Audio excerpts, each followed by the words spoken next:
oppose motion 26?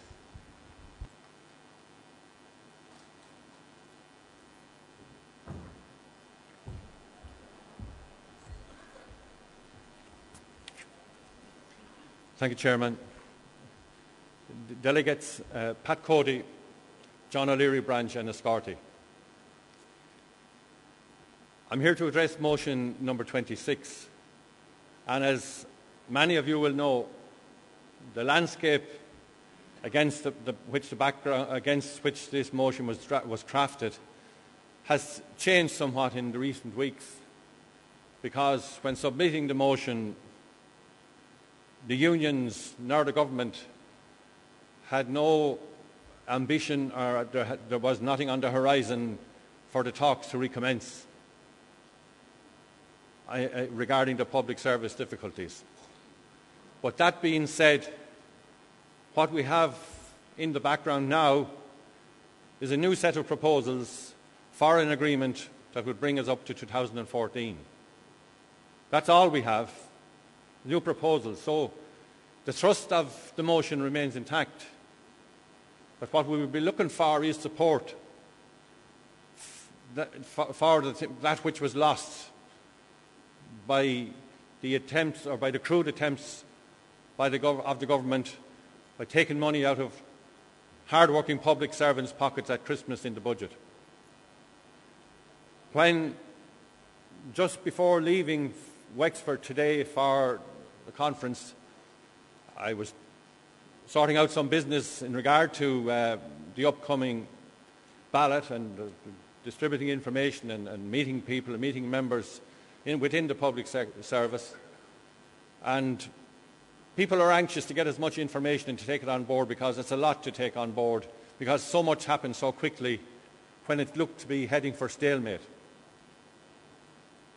And I suppose I'm glad when I see the policies that are up in bold letters there, because it reminds me, one of the last things one of the nurses said to me at lunchtime today was, she knew that the motion was going before conference.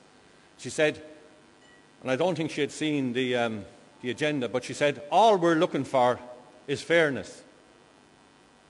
And I think that sums up what we will be looking for in your support for the motion. I'm aware that in the coming weeks that this intensive period of meetings and balloting will be undertaken by all of the public service unions, as the terms of the latest public service agreement are put before every member involved. Much has been written and spoken regarding these proposals since the negotiations in Croke Park concluded a few weeks ago, and each union executive now considers its position. The democratic process takes over at this stage, and it will be several weeks still before the outcome of the ballot is known.